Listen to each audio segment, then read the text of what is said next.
Boa noite, galera. Quanto tempo? Ai, droga. Saiu do WhatsApp Web sem querer. Boa noite, boa noite, boa noite.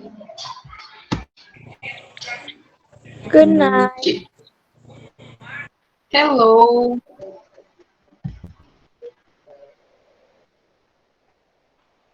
Tomaram um cafezinho de vocês também? Para esfriar a cabeça nesse intervalo? Sempre bom, gente. 2 aulas seguidas pelo... Cadê? A distância não é fácil. Eu imagino que não seja.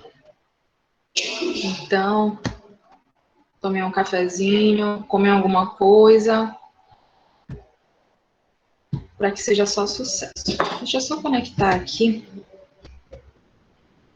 ao WhatsApp Web que eu saí sem querer. Vocês estão me ouvindo bem? O barulho do ventilador está muito alto ou está tudo tranquilo? Acredito que vocês não vão me respeitar. Porque vocês são assim. Eu deixo vocês ativarem o áudio para falar, tá tudo certo, professor. Tá tudo certo, professora. Não te escutava o que você tinha falado, professora. Cortou seu áudio aqui. Desculpa. Tá certo, tudo bem. Quantas pessoas tem Aqui mais tá ótimo, professor, seu áudio. Tá tudo certo? Que bom, então. Tudo pelo certo. Porque a minha internet, de vez em quando, ela me sabota. Então, essa semana tem sido um pouquinho complicada para mim, porque ela está caindo muito. Então, provavelmente, a gente pode ter algum imprevisto durante a aula. Mas não vai ser nada que vá atrapalhar. Só de vez em quando que eu vou travar. Oi? Pode falar. E aqui Matheus Freire. E aqui vive dinâmica de energia. Eu não escutei nada, gente. Vocês falaram tudo ao mesmo tempo. Sim, Evelyn. Eu tô falando que essa cidade aqui toda hora é faltando energia.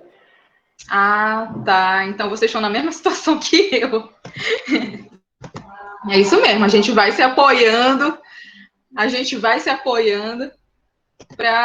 Para todo mundo ficar aqui até o final da aula, inclusive eu. Cadê? 14 pessoas. Eu vou ter que iniciar, gente. Vocês receberam material, tá tudo certo agora. 2 semanas de atraso, eu sei, eu assumo o meu erro, mas ele chegou e chegou com exercícios, então é isso que importa. Cadê?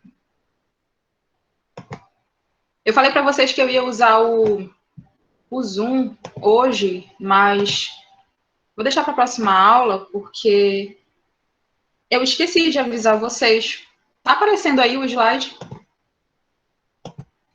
Tá sim, professora. Eu esqueci de lembrar vocês lá no grupo. Ai, não tem coisa ainda.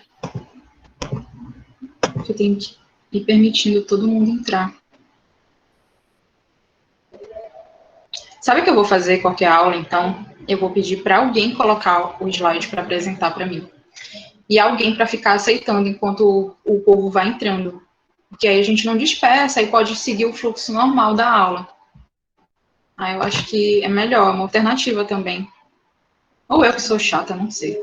Pode ser os dois, né? Tô querendo tudo certinho. Então tá. Na semana passada nós finalizamos Mesopotâmia, não foi? Ou na semana passada não. Na última aula nós finalizamos Mesopotâmia, se eu não me engano. Não é? Me confirmem aí. Sim. Sim, é bem rapidinho, é super tranquilo o conteúdo de Mesopotâmia, até porque, querendo ou não, existem muitas semelhanças com a civilização egípcia, né? E só para revisar aqui, para reforçar para vocês, é sempre bom lembrar aquele aspecto do Código Hammurabi, tá bom, gente? O Código Hammurabi é essa coisa do controle social. Então, eu acho que o principal que vocês têm que entender da Mesopotâmia é justamente essa ideia de organização através de uma lei escrita. As pessoas, naquele momento, pensaram: a gente precisa organizar isso aqui, temos muitas demandas agora, a economia está crescendo, e uma das alternativas encontradas é justamente essa essa ideia de tu construir uma lei, um código para organizar a sociedade. Assim, não significa que seja a melhor forma ou a pior, mais apropriada, mas foi a forma que eles encontraram para organizar a sociedade e que, de certa forma, influenciou outras civilizações, não é? Mas eu acho que o principal de Mesopotâmia é a gente lembrar disso, tá? Cadê? Agora vamos para um grupo um pouquinho diferente do que a gente estava vendo até agora. Eles vão ter uma organização e um percurso diferente e muitas diferenças, principalmente em relação à religião aqui. E é um grupo, na verdade, um grupo de pessoas que são fundamentais para a gente entender muitas religiões da contemporaneidade, principalmente o cristianismo, o judaísmo e o islamismo, tá? Então, eu ia até comentar com vocês que eu estava fazendo um planejamento para as nossas aulas e eu percebi que eu vou ter que condensar muito alguns conteúdos. E é isso, eu vou separar o que eu considero e também o que o Enem considera como mais importante. E o que eu cortar do conteúdo, eu vou avisar vocês. E posso passar, por exemplo, algum trabalho de pesquisa que vocês façam, se quiserem, no caso, porque não vai valer nada em termos de nota, porque não existe avaliação aqui ao longo do ano. Mas para vocês pesquisarem isoladamente, ou se quiserem compartilhar com os outros também, fazerem uma pesquisa juntos, dos conteúdos que eu não vou conseguir passar por aqui, porque é algo muito grande, é algo muito denso. Então, infelizmente, não tem como a gente dar conta de tudo, isso é impossível. Mas a gente pode pegar os pontos principais, a gente pode pegar aquelas civilizações que geraram um grande impacto na sociedade atual e no mundo como um todo. E eu vou fazer isso com vocês. Por exemplo, finalizei Mesopotâmia e a minha intenção hoje era trabalhar 3 civilizações, que eu não sei se vai ser possível porque é muita informação. Mas caso não desse para eu passar hoje, eu ia finalizar em um outro momento com vocês. Mas após fazer esse planejamento e essa organização dos conteúdos, eu vi que existiria uma grande possibilidade de eu não conseguir trabalhar com vocês essas 3 civilizações, que são os hebreus, os fenícios e os persas. Eu não ia conseguir fazer todos eles, eu ia ter que escolher uma das 3 para priorizar aqui.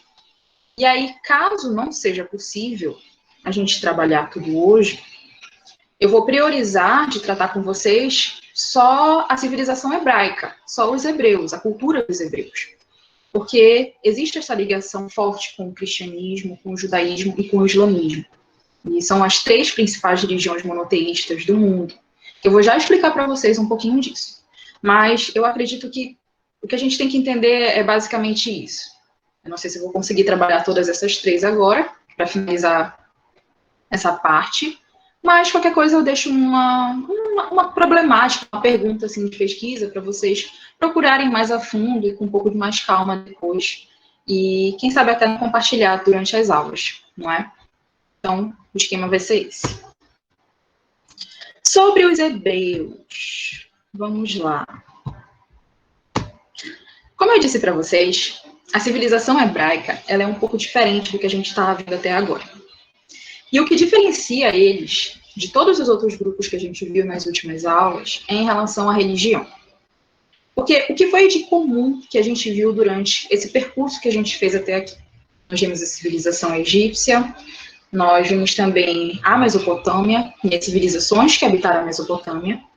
E as características que elas tinham em comum era, por exemplo, o politeísmo, elas eram civilizações hidráulicas, eram civilizações também que tinham como base da economia a agricultura.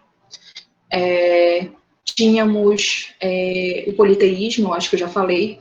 Então, nós temos essas características que acabam relacionando essas civilizações.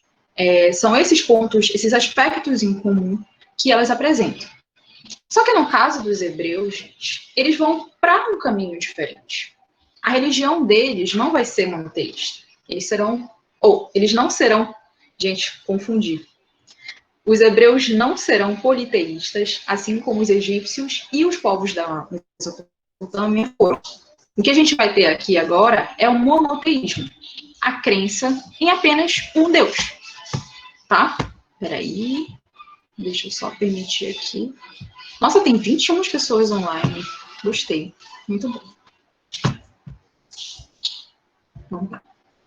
Então, o que a gente vai perceber aqui de diferente, galera, é em relação à religião. E toda a rotina deles, toda a vida dos hebreus vai girar em torno da religião, assim como as outras civilizações também, mas vai girar tudo em torno da crença desse monoteísmo, na crença em apenas um Deus que vai reservar algo para eles, e que eles vão fazer toda a história deles em torno disso, a procura e em busca desse algo que o Deus deles estava reservando para eles. Então, vamos lá. Quem eram os hebreus? Os hebreus foram um povo monoteísta que passaram por inúmeros processos de imigração em busca de uma terra prometida. O que isso quer dizer, gente? Nós temos aqui um grupo de pessoas que acreditavam em apenas uma representação divina, em apenas um Deus, e esse Deus falou para eles o seguinte: olha, eu tenho um lugar reservado para vocês no mundo, um lugar, uma terra prometida. Uma terra prometida que ela vai ser maravilhosa, vai ser uma terra que vai ser só prosperidade para vocês. E eu reservei essa terra para vocês. Vocês foram um povo escolhido por mim para serem agraciados por essa terra. Então, os hebreus, eles têm toda a história dele girando em torno disso. Em torno da busca dessa terra prometida, em busca da valorização desse único Deus, tá? Então, eles vão passar por inúmeros processos, por exemplo, imigratórios. Eles vão estar sempre se mudando de um lugar para o outro. A gente pode considerar que os hebreus foram, por exemplo, um povo nômade, porque eles não tinham uma moradia fixa, apesar de estarem procurando uma, que era a terra prometida deles. Mas a história deles é caracterizada pelo nomadismo, por esse constante caminhar em busca de uma terra, em busca das graças do Deus que eles acreditavam. Então vai ser tudo em torno disso, tá? Os hebreus, gente, foram um povo de origem semita. Isso aqui é muito importante. Quem eram os semitas? Os semitas eram pessoas pertencentes aos grupos étnicos e linguísticos que compreende aos hebreus, que é o que a gente está vendo, e aos árabes. Então, por exemplo, nós temos a língua árabe, o dialeto que é falado naquele grupo de pessoas. Existe uma variação de culturas e de línguas a partir desse idioma do árabe, tá certo? Então, o que há de comum entre os semitas é justamente a fala, os códigos que são transmitidos através da língua árabe. Então, os semitas, eles são justamente esses povos que descendem, por exemplo, dessa língua. E aí os hebreus, eles eram considerados, eles são um povo semita. E aqui nós temos já uma conexão com a última aula que nós tivemos, que a origem do povo hebreu, ainda tem gente tentando entrar. Peraí, gente. Deixa eu só permitir aqui. Na próxima aula eu vou fazer isso. Vou colocar alguém para ir aceitando tudinho. Então tá, uma conexão aqui com a aula passada. A gente tratou de Mesopotâmia e a gente falou que a Mesopotâmia não era uma civilização, e sim um conjunto de civilizações, certo? E aí, os hebreus, a origem do povo hebreu é justamente nessa região aqui, na cidade de Ur. Lembrem-se que a Mesopotâmia, ela foi organizada em um momento por impérios, depois em cidades-estados, acho que eu falei isso para vocês. E aí, uma das cidades-estados mais importantes, uma das capitais das civilizações da Mesopotâmia, era justamente a cidade de Ur. E os hebreus, eles vieram dessa cidade aqui. Segundo o livro de Gênesis, esses povos seriam linhagens distintas de um mesmo descendente do nome Sem, que seria o filho de Noé, não é? Isso. Daí a palavra semita. Então, todas essas pessoas, elas eram descendentes de Sem. O que a gente está vendo aqui, pessoal, é exatamente a história, por exemplo, dos livros iniciais da Bíblia. E a gente pensa assim, mas a gente está tendo uma aula de religião, não é de história. Ah, mas é importante a gente estar vendo isso sobre a origem, por exemplo, do catolicismo. De que forma que isso vai contribuir para a nossa vida? Além da gente mentalizar aqui a importância da diversidade religiosa, para a gente perceber que existem inúmeras manifestações religiosas, que não é só o politeísmo, mas também não é só o monoteísmo, tem também aqui, gente, um aspecto importante em relação ao surgimento do cristianismo. Se a gente for pensar só, imaginem só o quanto que o mundo é marcado pelo cristianismo. Tá? Ainda tem gente entrando, só um momento. Desculpem estar interrompendo o raciocínio toda vez. Sim.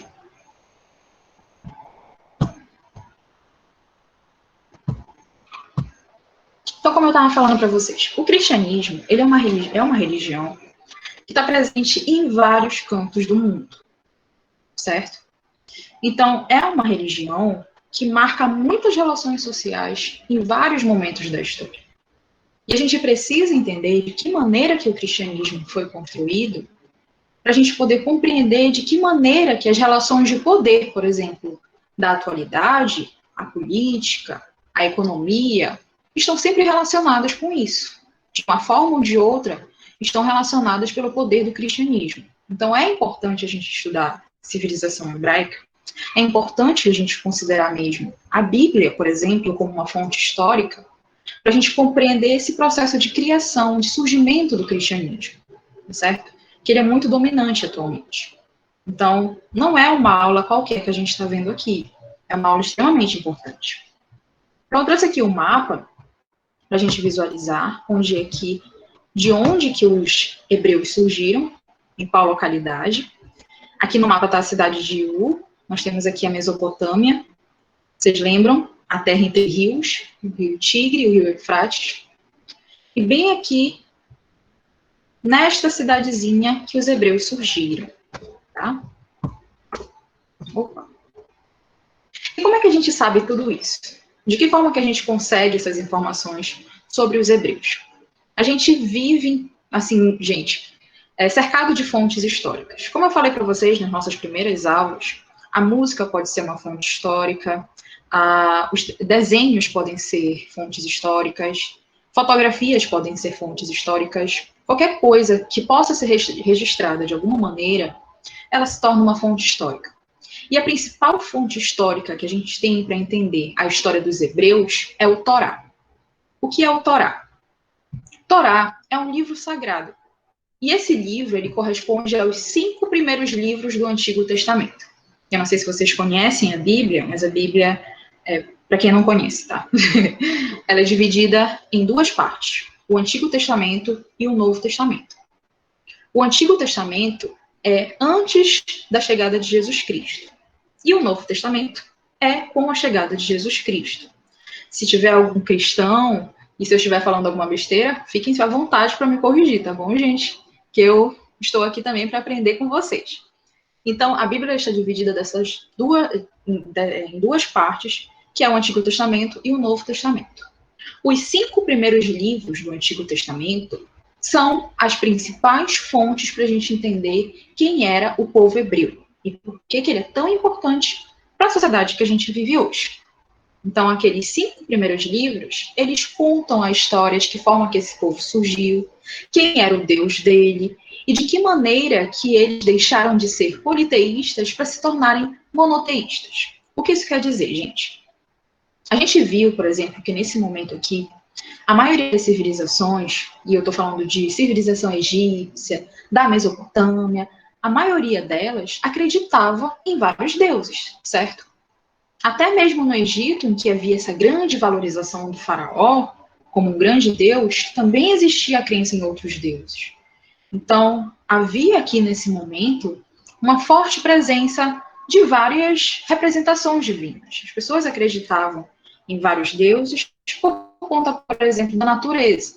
Cada elemento da natureza, cada coisa que tinha na natureza, seja uma árvore, um rio, tinha um deus que representava esse aspecto, essa coisa da natureza. Então, isso fazia com que houvesse essa crença. Isso era muito, muito forte nessa época.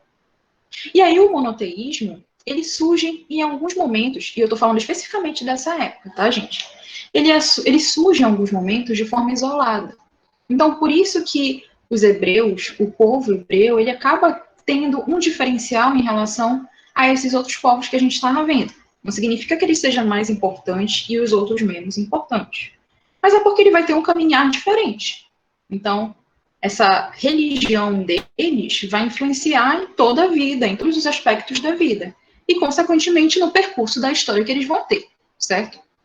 Então, aqui nesses primeiros livros, a gente tem as primeiras informações dos hebreus, de onde eles vieram, de que forma que eles se organizavam, as leis que eles tinham, tá? Então, continuando. De acordo com o Torá, o pai de Abraão abandonou a cidade de Ur, na Mesopotâmia, em busca da terra prometida, que Deus havia lhes prometido. Então, o que a gente tem aqui? A gente tem um momento em que os hebreus estão bem aqui na cidade de Ur, e nós tínhamos o pai de Abraão. O pai de Abraão, ele possivelmente recebeu alguma mensagem de Deus, que falou para eles se tornarem monoteístas, para eles acreditarem em apenas um Deus, que no caso era esse. E aí, ele deu essa mensagem para o pai de Abraão e disse que eles tinham que caminhar em busca dessa terra prometida, tá? Que essa terra era reservada a eles. Então, nós temos aqui o pai de Abraão, que vai se deslocar daqui e vai em direção a essa terra prometida, justamente para encontrar as bênçãos que o Deus dele tinha reservado para toda a civilização hebraica, tá? E aí a gente vê aqui, galera, um conjunto de pessoas que vão ser importantes para, por exemplo, todo esse percurso que a civilização vai fazer em busca da terra prometida. E uma das formas da gente compreender toda a história da civilização hebraica é através justamente dessa busca pela terra prometida, tá bom? Então sempre mentalizem isso. Eu estou repetindo isso para que a gente possa entender que tudo gira em torno disso. Então, todas as caminhadas, todas as organizações que eles vão ter, todas as lideranças que eles vão escolher, e até mesmo o que eles vão comer vai estar relacionado com a crença nesse único Deus e na crença dessa terra prometida. Então, como eu falei aqui, o pai de Abraão abandonou a cidade de Ur, na Mesopotâmia, em busca da terra prometida que Deus havia lhes prometido. Eu trouxe isso aqui para a gente visualizar que a história do povo hebreu está dividida em 3 momentos. E esses 3 momentos são o governo dos patriarcas, o momento em que os patriarcas eles estão governando, estão decidindo todas as decisões da sociedade. Depois nós temos o momento dos juízes, e depois disso nós temos uma monarquia, ou então um governo dos reis. É a mesma coisa. Então, a história do povo hebreu, a história política do povo hebreu, ela é dividida nesses 3 momentos aqui. E a gente entendendo esses 3 momentos, a gente consegue entender todos os conflitos que aconteceram com eles. Todas as fugas que eles fizeram, todos os períodos, por exemplo, de escravidão que eles passaram, todos os períodos de crise, mas também todos os períodos de festas que eles tiveram. A gente entende através desses 3 momentos aqui. A gente entendendo isso, a gente já consegue captar os pontos principais da história deles. Então vamos lá. No início, os hebreus eram um povo nômade, como eu estava falando para vocês. Por volta de 2800 a.C., eles deixaram a Mesopotâmia e se estabeleceram ao longo do Vale do Rio Jordão, na Palestina, bem aqui. Eles saíram de Ur e foram para essa região próxima ao Mediterrâneo, aqui no Rio Jordão, tá? Gente, só um momentinho. Eu acho que tem algum slide. Ah, não, tá bem aqui. É o próximo. Então, eles saíram de Ur e foram em direção à Palestina, mais especificamente às margens do Rio Jordão. A terra prometida que Deus prometeu para os hebreus era justamente essa região aqui, a região da Palestina, que ficava bem próximo ao Rio Jordão e bem próximo também do Mar Vermelho e do Mediterrâneo. Então, Deus havia reservado esse lugar para eles. Então, os percursos que eles vão fazer vão ser em direção ou em busca justamente desse espaço aqui.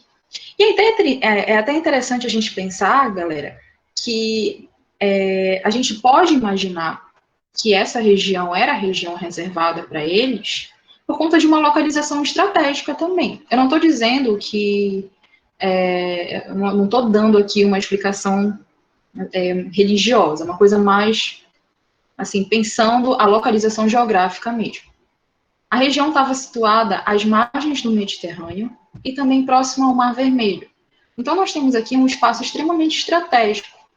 E na antiguidade, o centro comercial, gente, o comércio, tudo ocorria no Mediterrâneo. Existiam umas trocas ou outras em outras partes do mundo, mas o centro estava aqui, olha, era o Mediterrâneo. Após as grandes navegações, que a gente vai ver muito, muito depois, é que as principais rotas comerciais elas vão começar a ser no Atlântico, por exemplo, da Europa em direção à América, ao continente americano. Mas na antiguidade, o que a gente tem é o comércio todo aqui no Mediterrâneo, tá? Então a gente pode entender também que possivelmente era a região reservada para eles por ser uma região também extremamente estratégica. Era estratégica para tu acumular riquezas, mas também para fazer alianças políticas, por exemplo, para crescer mais, para ter mais poder. Então, a gente pode também levar isso em consideração, tá? Agora, imaginem só, mentalizem essa característica geográfica da Terra Prometida, porque, imaginem só, era uma terra extremamente estratégica, então, consequentemente, vai ser um espaço fortemente disputado. Então, a gente também vai ver aqui um conjunto de conflitos para a ocupação dessa terra aqui. Então, apesar dela ser a terra prometida de um grupo, para outro grupo era uma coisa diferente. Então, relacionando isso, pelo fato de ser uma região que estava situada em um espaço geográfico vantajoso, ia fazer com que muita gente quisesse se mudar para lá. Com que muita gente buscasse estar nessa região por conta disso, tá? Mas assim, apesar da Palestina ser uma região estratégica por conta dessa característica de estar próximo aos rios, ela era muito diferente do Egito e da Mesopotâmia porque não tinha terras férteis. Então existe essa contradição, tá? Ela era estratégica, mas também era um espaço um pouco difícil de viver. Ela não possuía muitas terras férteis e as condições climáticas não eram tão favoráveis para a agricultura. Então, nós temos aqui outra diferença em relação aos hebreus e os outros povos que a gente estava vendo. A base da economia dos hebreus não vai ser a agricultura, tá? Então, eles vão crescer e sobreviver através de outras atividades, que não necessariamente precisa ser agricultura. Então, no caso deles, tinha esse porém aqui. A Palestina, ela estava situada às margens de um rio, ela favorecia o comércio, mas, em compensação, ela também não tinha terras muito férteis, tá? Ela era carente em metais preciosos e em madeira, e isso dificultava mais um pouco. Eu coloquei aqui que ela era carente em comércio, mas justamente para a gente entender que, em relação aos produtos que surgiam dali, mas ao mesmo tempo em que as pessoas da Palestina, que o solo da Palestina não favorecia a produção de muitas riquezas, ela não deixava de ser um espaço importante. A gente tem que sempre mentalizar que no momento em que tu moras na margem de um rio, ou então na margem de um mar, tu tem vantagens demais em relação a outras sociedades. Porque tu pode navegar, tu pode conhecer outras pessoas, tu pode conhecer outros modos de vida, tu pode enriquecer através de outras formas que não sejam pela agricultura. Então, ela era carente em comércio, porque não produzia muitos produtos, mas ela também era extremamente vantajosa por conta dessa localização, tá? Então, eu sei que pode parecer meio contraditório, mas era uma das características aqui que a gente vê, tá bom? Vocês estão aí, galera? Ainda estão presentes? Está tudo certo? Sim, tudo certo. Que bom. Sim. Qualquer dúvida, por favor, não fiquem acanhados de me interromper. Continuando, a agricultura, ela era moderada e dependia das chuvas irregulares da região. Eu trouxe até essa imagem aqui para a gente ver que era uma região bem árida, né? Bem desértica. Na verdade, todo esse vale ele tinha essa característica, esse vale não, esse espaço, essa região, tinha muito essa característica desértica, tá? Então, em relação às características geográficas e climáticas, a gente tem que entender isso aqui. Mas sempre lembrando que ela também é um espaço importante por estar às margens do mar Mediterrâneo, tá bom? Então, como eu disse para vocês, para a gente entender a história do povo hebreu, a gente precisa compreender que a história deles, a história política, está dividida em 3 momentos. O primeiro deles é o governo dos patriarcas. No governo dos patriarcas, os hebreus eram dirigidos por líderes políticos que eram encarados como o pai da comunidade. Então, o próprio termo já diz: patriarca, pai, paternidade. Então, a sociedade, o grupo de pessoas aqui, eles eram governados, eles eram liderados por um patriarca, que geralmente era a pessoa mais velha, por exemplo, daquele grupo de pessoas, era, não sei, alguém que tinha algum prestígio através da oratória, que tinha muitos conhecimentos, e tinha que ser um homem, logicamente, pelo menos nesse período aqui, por isso é um patriarca. Então, esse momento, ele é caracterizado dessa forma, tá? E a gente tem que pensar também que neste governo dos patriarcas, nesse momento inicial da história dos hebreus, ainda eram poucas pessoas, tá? A gente vai ver depois, no futuro, que a organização deles vai mudar tanto que a quantidade de pessoas vai crescer, crescer, crescer, crescer, e vai ser muita gente. Só que nesse momento inicial, a gente vê ainda uma quantidade reduzida de indivíduos, tá certo? Então, ainda era possível aqui, por exemplo, ter a autoridade de um chefe de família, de um patriarca, não precisava ser um rei, não precisava ser um imperador, até porque eram poucas pessoas. Segundo o Antigo Testamento, o primeiro grande líder, ou patriarca hebreu, foi Abraão. Abraão era mesopotâmio, originário da cidade de Ur, da Caldeia. Abraão conduziu os hebreus de Ur rumo à Palestina, que era a terra prometida. Chegaram por volta de 2000 a.C. e viveram na Palestina por quase 3 séculos. O que aconteceu aqui, gente? Eu disse para vocês que existiram muitos processos imigratórios aqui, em busca dessa terra prometida.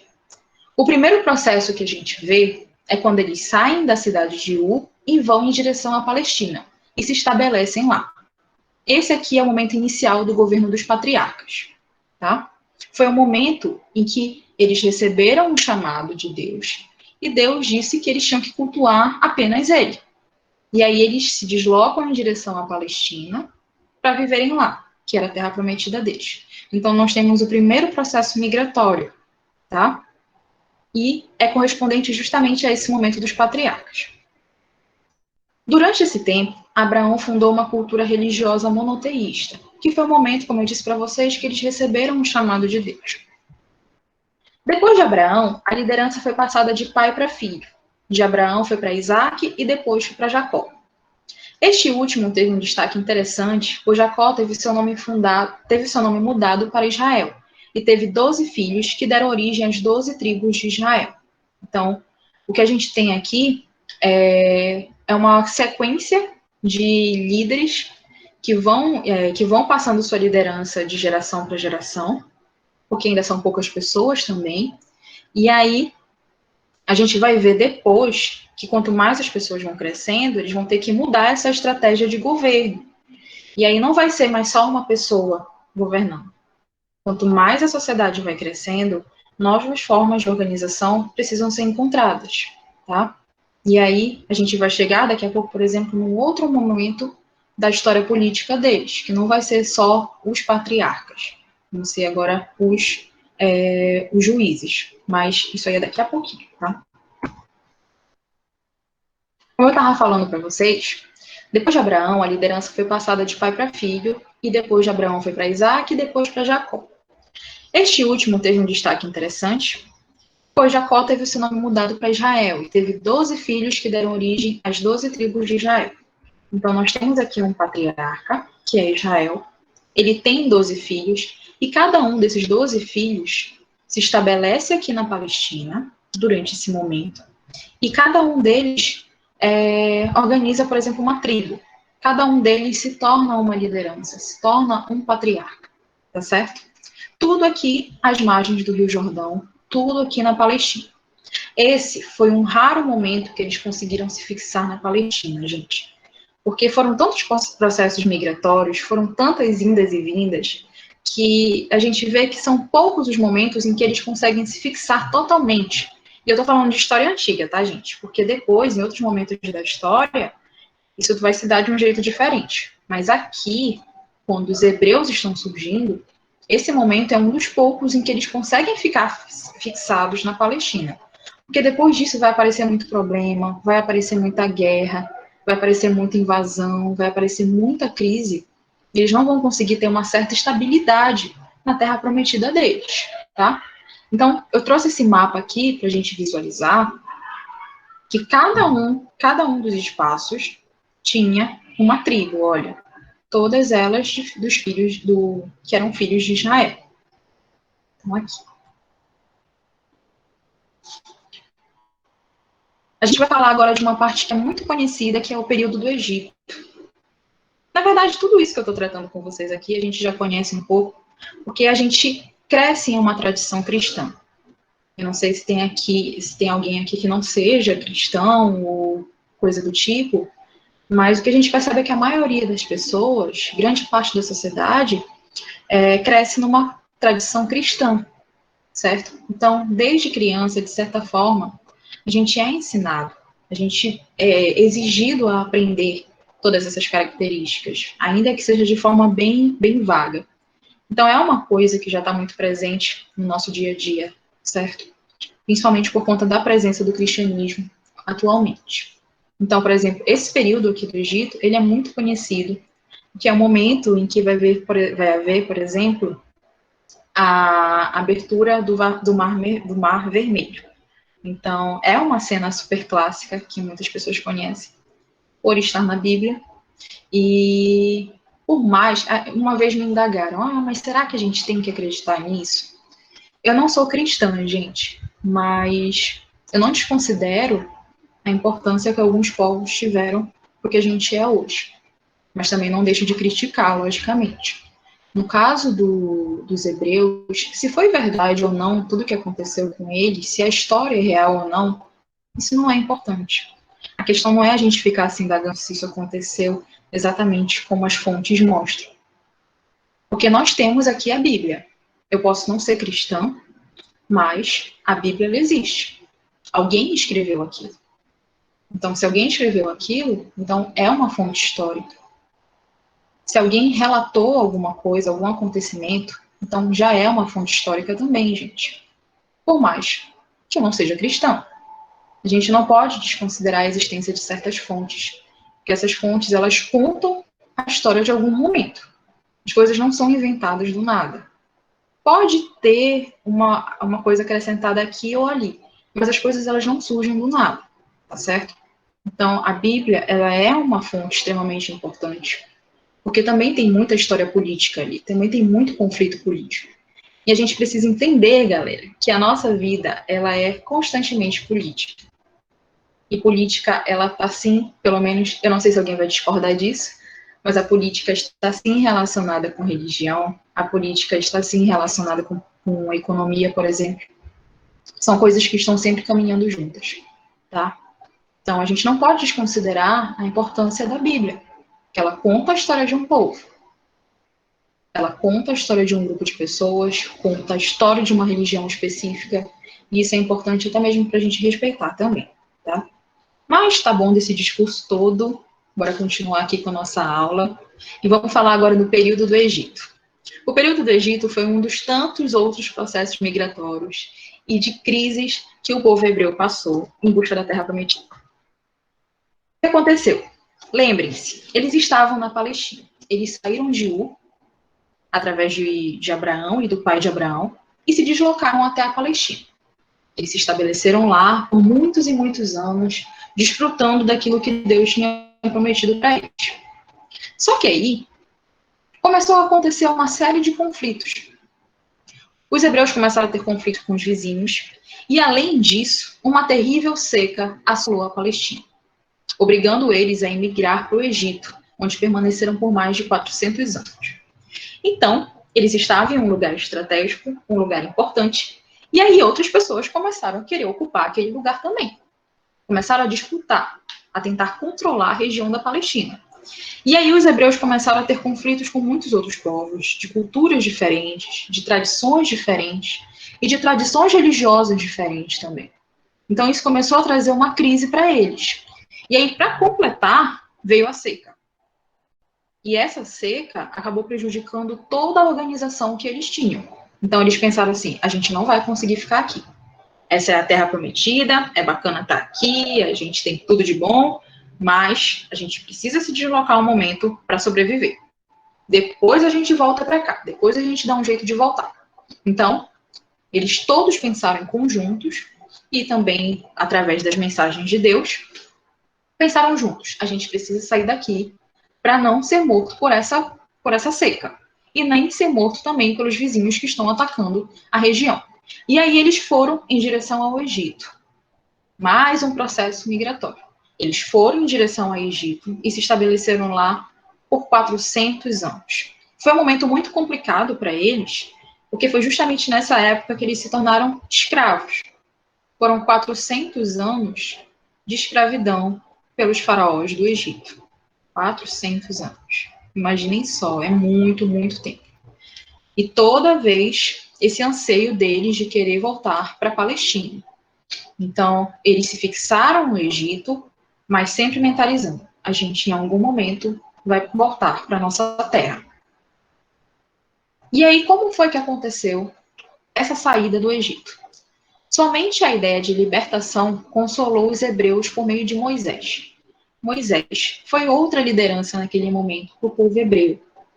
E aí, liderados por ele, eles fugiram do Egito e caminharam 40 anos no deserto para então retornarem à Palestina. Esse período é chamado de Êxodo. Êxodo é o momento em que eles saem do Egito em direção à Palestina. Esse momento começa com Moisés. Esse momento inicial do Êxodo se dá através de Moisés. Foi quem liderou esse percurso, uma parte desse percurso de volta à Palestina. Então, em relação ao Egito, nós temos isso aqui. Durante o êxodo, Moisés não chegou a entrar na Palestina. Ele não chegou a conhecer, não chegou a se fixar na Terra Prometida. Por isso, quem os conduziu até lá foi Josué, que foi sucessor de Moisés. Mas para se fixarem na Palestina, os hebreus tiveram que travar intensas lutas com os cananeus e, posteriormente, com os filisteus, que eram dois povos que já habitavam a região. Ou seja, eles saíram da Palestina porque ela estava em seca e porque tinham muitas invasões, ficaram 400 anos no Egito, depois saíram de lá para voltar para a Palestina e quando eles voltam para a Palestina, ela já está ocupada por outras pessoas, de culturas também diferentes. Imagine a dor de cabeça. Eles deviam estar pensando, a gente não tem um momento de paz. Mas foi basicamente isso. Mais uma vez, outro processo migratório, outro momento de disputa pelo controle da região. Então, eles chegaram lá e eles não tiveram paz de primeira. Eles tiveram que travar conflitos com os cananeus e com os filisteus, porque eles já estavam ali, tá certo? Já tinham se organizado, já tinham organizado toda a vida deles, toda a agricultura não, porque ela não era tão forte, mas já tinham organizado toda a vida deles ali, e aí, de repente, os hebreus retornam para lá. Foram quase 2 séculos de lutas, e nesse período, os hebreus foram governados por juízes. Por quê? A gente tinha, antes daqui, os hebreus liderados pelos patriarcas. Mas pensem só, as responsabilidades estavam aumentando, a quantidade de pessoas estavam aumentando. E tudo isso exigia que a organização política se transformasse. Uma só liderança não estava mais dando conta de todos esses problemas que estavam acontecendo para os hebreus. Uma liderança só, um patriarca só, não estava conseguindo dar conta de todas essas demandas, de todas essas necessidades que toda a sociedade estava tendo naquele momento. Então, era necessário que houvesse mais de uma pessoa para poder controlar tudo isso, para poder organizar tudo isso.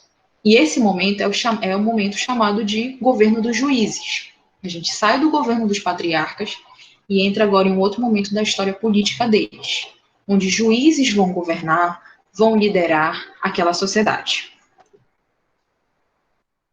Como eu disse para vocês, antes a autoridade política dos hebreus era o patriarca.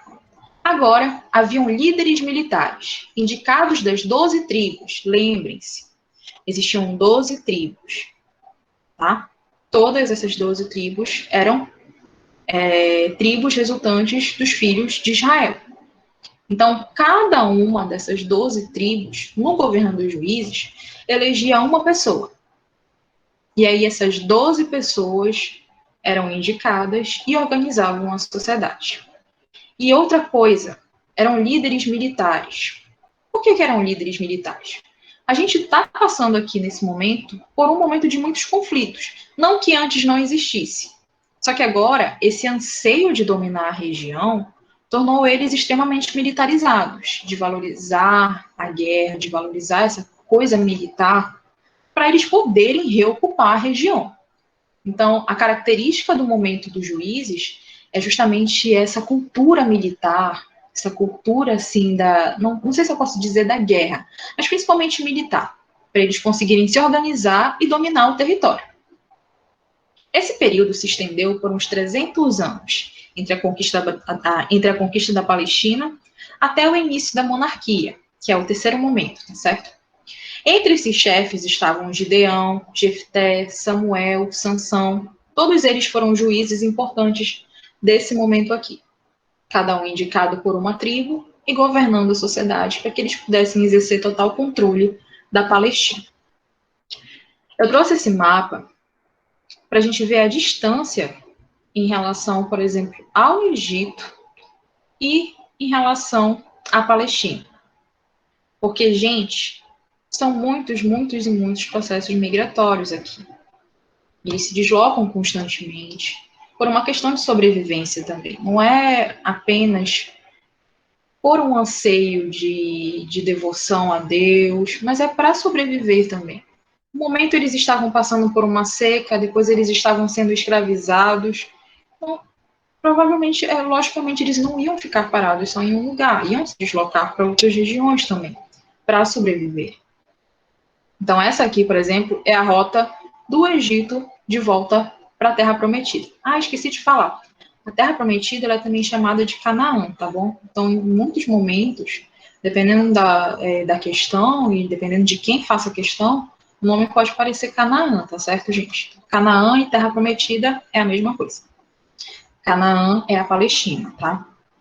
Então, nós temos aqui o trajeto que eles fizeram quando eles estavam no Egito. Eles saíram daqui, passaram por toda a península do Sinai, até se deslocarem novamente para Canaã.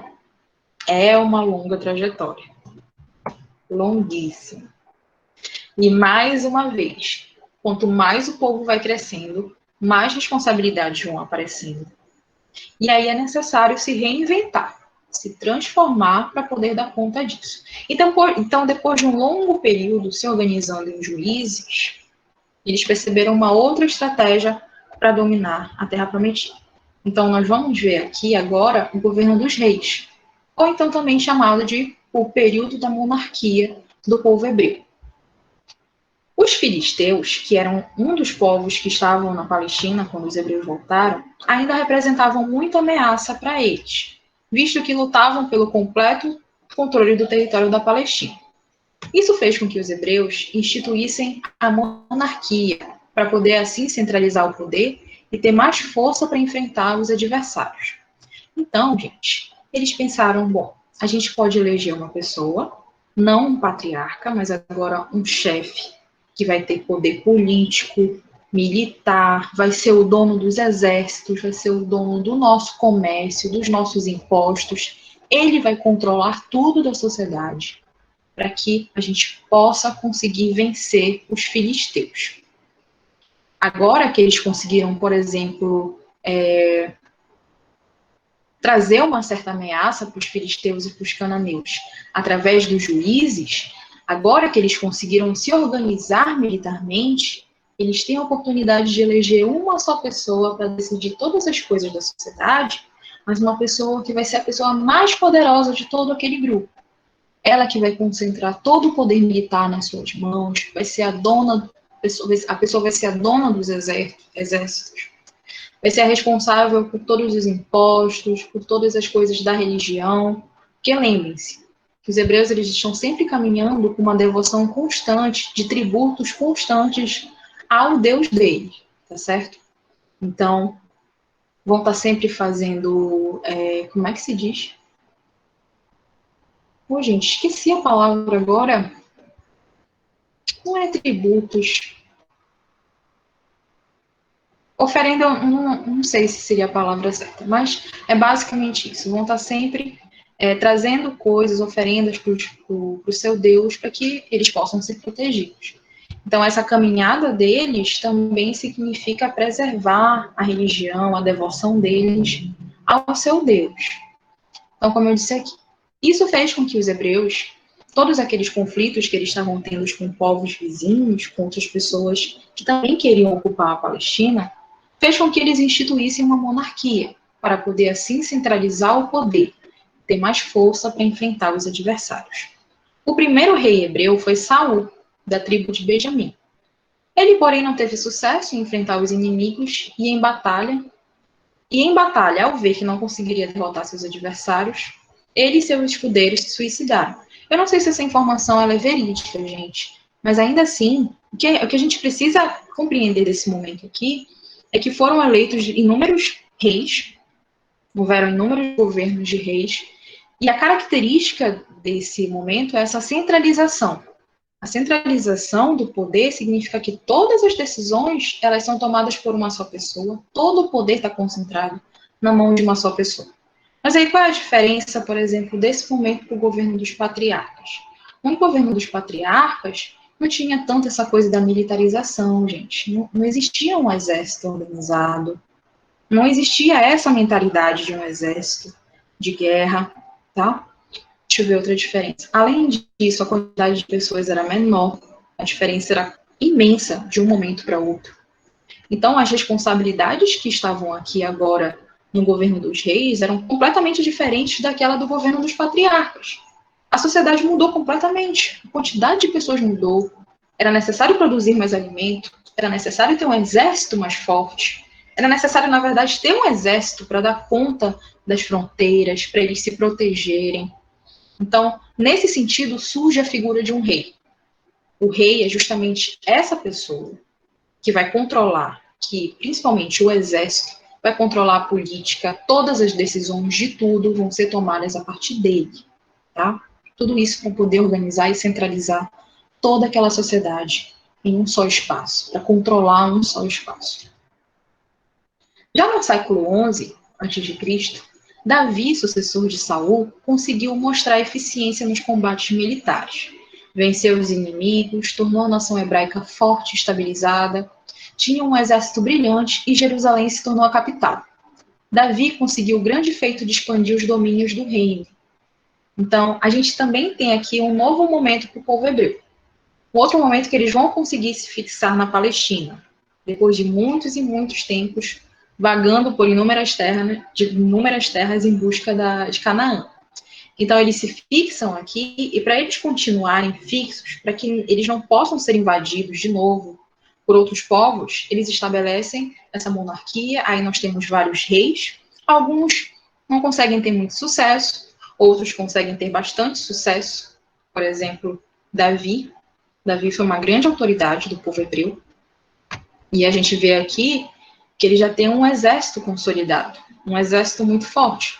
Um exército, uma tradição de guerra e de luta, não de luta, mas uma tradição militar que começou a surgir na época dos juízes, vocês lembram? É através dos juízes que o exército ele vai começar a ser organizado. Que os juízes eles são autoridades militares. Então é naquele momento que começa essa tradição da guerra, essa tradição de domínio através do exército, de militares. Então, cada rei vai sempre pensar nisso. Vai ser uma grande estratégia de proteção de território, gente. É tu organizar o exército, organizar os soldados, porque são eles que protegem as fronteiras. Por exemplo, nós temos a nossa casa aqui. Cada um de nós tem a nossa casinha, e eu não sei na casa de vocês, mas Na minha, por exemplo, tem uns muros. Isso acontece em muitas casas, assim, principalmente da área urbana. Nós temos todos os terrenos com muros, cercados por muros. Por quê? É uma forma de proteger. A gente vive em meio à violência. Então, a gente usa essa estratégia para se proteger, para proteger nossos bens, as pessoas que a gente ama. Então, a gente faz essa comparação para mentalizar a ação de um rei. O rei vai pensar também, não, eu preciso proteger as fronteiras do meu império, porque senão um monte de gente vai invadir aqui e aí a sociedade vai se acabar. Então, eu vou construir fronteiras, vou captar pessoas para proteger essas fronteiras, tudo isso para que a gente possa permanecer firme e forte. E aí, essa é a tradição de uma monarquia, por exemplo, tá bom? Como eu disse para vocês, Davi conseguiu o grande feito de expandir os domínios do reino. Seu filho Salomão o sucedeu em 1966 a.C. Este ficou conhecido na história pela imensa fortuna e sabedoria que adquiriu. Se tornou rei muito jovem, ampliou a participação no comércio, construiu várias obras públicas, como o famoso Templo de Jerusalém, tudo dedicado a Javé. Javé era a forma como eles chamavam o Deus deles, tá certo? Trouxe aqui algumas imagens. Por exemplo, essa estrutura aqui, que é como se fosse um grande palácio, não existia, por exemplo, na época dos patriarcas ou na época dos juízes. Por quê? Porque eles ainda estavam, de certa forma, passando por um momento migratório. Eles ainda não tinham uma moradia fixa, então não tinha como tu parar tudo para construir um palácio em qualquer lugar do mundo. Eles estavam atrás de uma terra prometida, então tudo de grandioso seria construído ali. E isso começou a ser criado justamente aqui na época da monarquia, dos reis. Então nós temos aqui esse grande palácio, por exemplo, que é uma forma de um soberano, por exemplo, representar o seu poder, a sua autoridade. As pessoas chegarem e verem assim, nossa, que palácio imenso, nossa, que exército imenso. Então isso, de certa forma, dá confiança para o monarca e deixa as outras pessoas, os seus inimigos, dependendo do poder que ele tenha, deixa essas outras pessoas inseguras ou então com receio, por exemplo, de invadir a região. Então, é uma forma de tu construir o teu respeito perante a sociedade, tá? Gente, o tempo passa tão rápido. Poxa, eu queria muito trabalhar com vocês, os fenícios e os persas. Queria muito, muito mesmo. Porque os fenícios, só um parêntese rapidinho, os fenícios, eles são uma civilização que eles vão crescer através do comércio marítimo. Então, a característica deles vai ser essa riqueza através do mar. Eles vão construir inúmeras navegações imensas, todas grandiosas, super estruturas para eles conseguirem navegar para o lugar mais distante que eles conseguirem encontrar, para poder enriquecer e se tornarem mais poderosos. E, infelizmente, eu não vou conseguir passar para vocês. Mas, naquele material que eu mandei hoje lá no grupo, tem um material de Mesopotâmia. E até falar isso para vocês, não posso esquecer dessa informação. No material de Mesopotâmia, gente, eu estendi um pouco algumas informações. Na aula que eu passei para vocês, se eu não me engano, eu falei só dos sumérios, dos amoritas e dos caldeus. Na apostila, eu acrescento as outras duas civilizações que também ocuparam a Mesopotâmia, tá? Então, tá bem completinho aquele material. Ele tem, querendo ou não, uma extensão do slide. E aí, o outro material que eu mandei para vocês dos hebreus tem também a parte dos fenícios e dos persas. Então, independente de eu não conseguir finalizar essa parte ou não, ou iniciar com vocês, qualquer coisa lá no material já tem todas as informações que vocês precisam, tá? E eu acho que é isso. Mas voltando para cá. Então, eu estava falando para vocês dessa construção de palácios. É um poder, gente. É uma forma de tu demonstrar o teu poder. Uma forma de tu mostrar para as pessoas que tu és um grande soberano, de que tu tens condições e riquezas para construir grandes estruturas, tá? É uma forma de tu representar a tua autoridade. Mas existia um problema na época da monarquia, e isso acontece em qualquer monarquia. Haviam muitos impostos e os camponeses trabalhavam muito nas construções.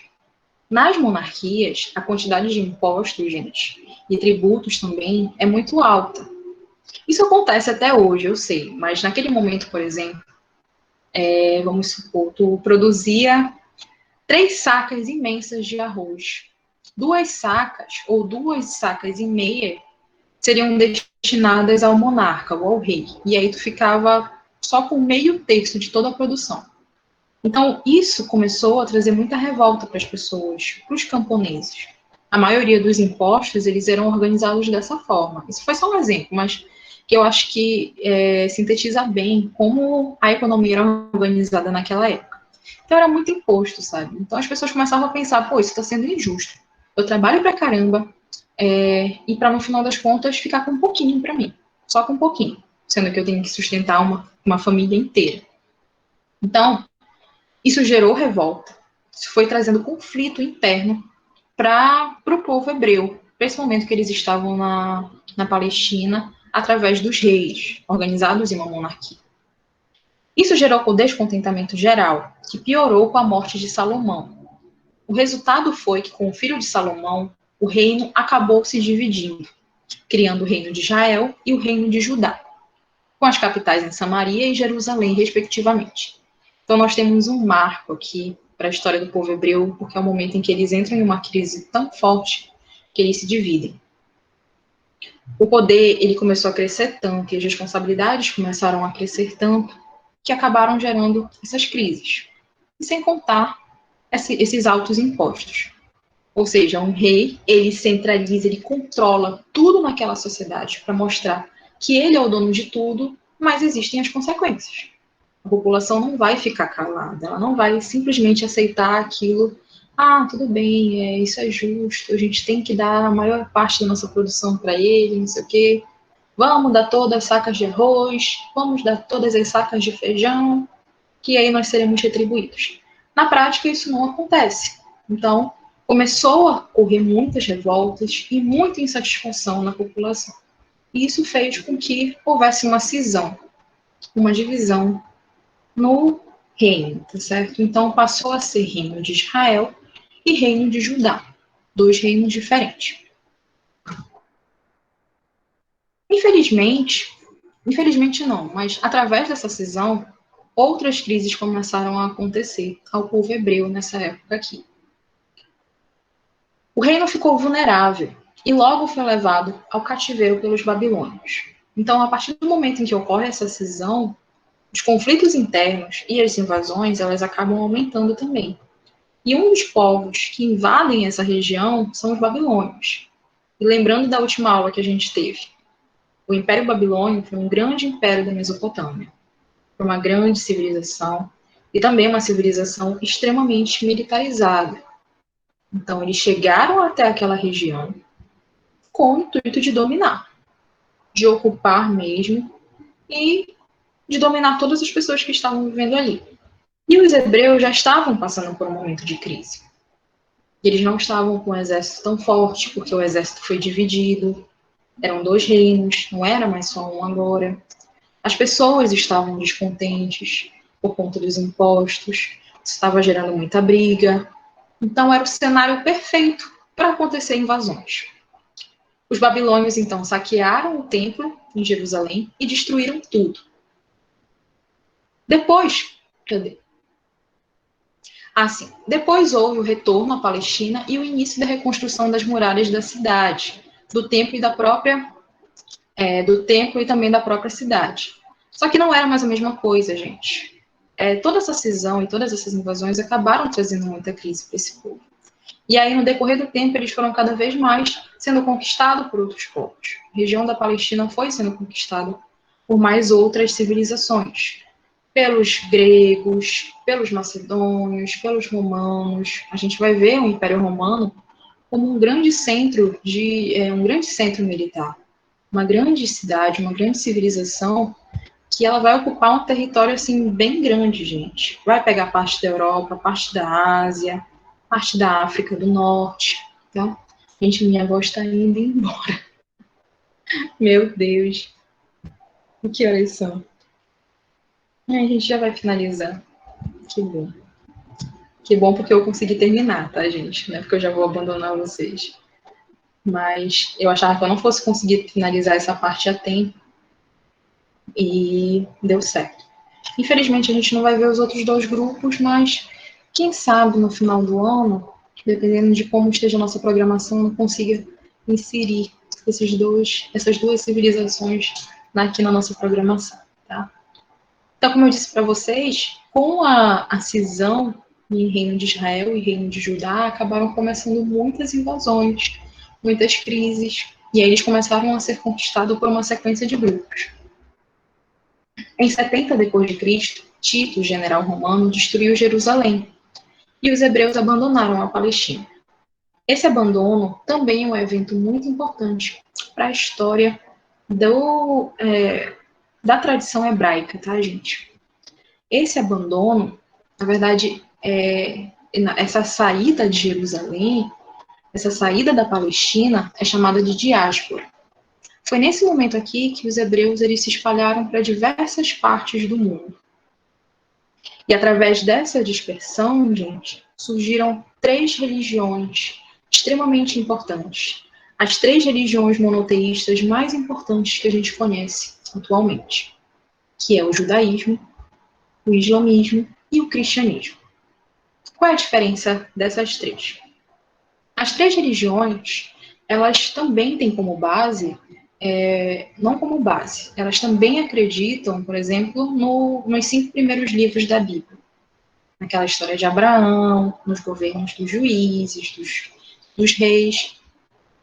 A diferença aqui é que através dessa saída da Palestina com a ocupação romana, cada grupo, cada dispersão em cada parte do mundo vai se organizar de uma maneira diferente. O cristianismo, por exemplo, ele acredita em Jesus Cristo, que a salvação vem através de Jesus Cristo. Inclusive, se eu estiver falando alguma coisa de errado, gente, me corrijam, tá? O cristianismo, ele acredita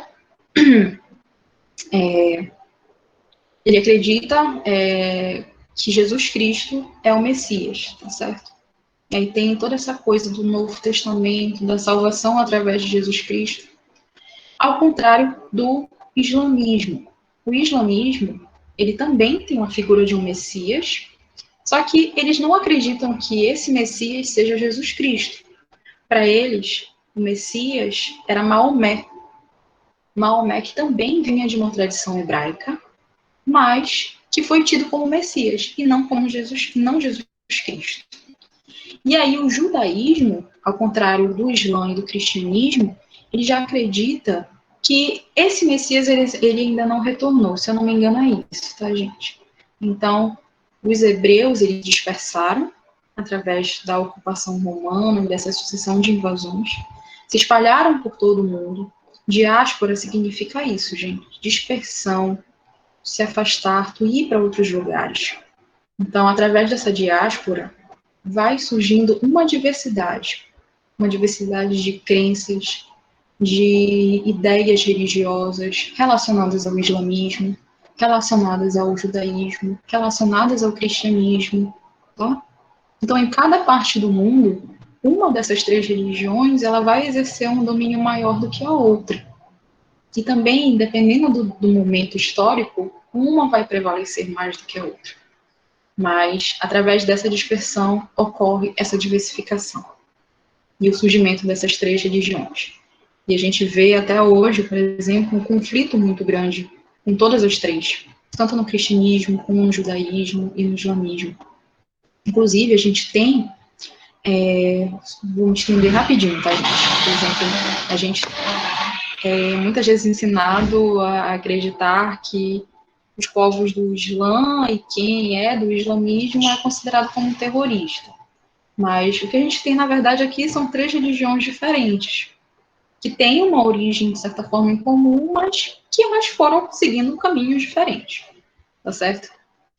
Continuando aqui, somente em 1948 foi fundado novamente o Estado de Israel, junto com os conflitos com árabes e de outras nacionalidades. Então, a gente vê aqui uma sequência de conflitos que ocorrem através dessa dispersão e através dessa busca por essa terra prometida, tá bom, gente? Que foi prometida pelo Deus deles. E eu acredito que seja isso, galera. Tá? Vocês ainda estão por aí? Ainda estão me ouvindo? Sim. É Estamos isso. aqui. Que bom, gente. Olha, se vocês tiverem alguma dúvida em relação aos hebreus, me mandem, tá certo? Compartilhem. Desculpem, mas a minha voz ela começou a sumir no final da aula, porque eu acabei não trazendo água para cá e ela começou a sumir. Então, eu espero que não tenha ficado nada distorcido aí para vocês, tá bom? E, mais uma vez, nos materiais que eu mandei para vocês, tem exercício no final da apostila, tá? E na próxima aula eu vou passar o gabarito para vocês, tá bom? Eu acredito que seja isso, gente. Tá? Qualquer dúvida? Deixa eu ver quais foram as mensagens que vocês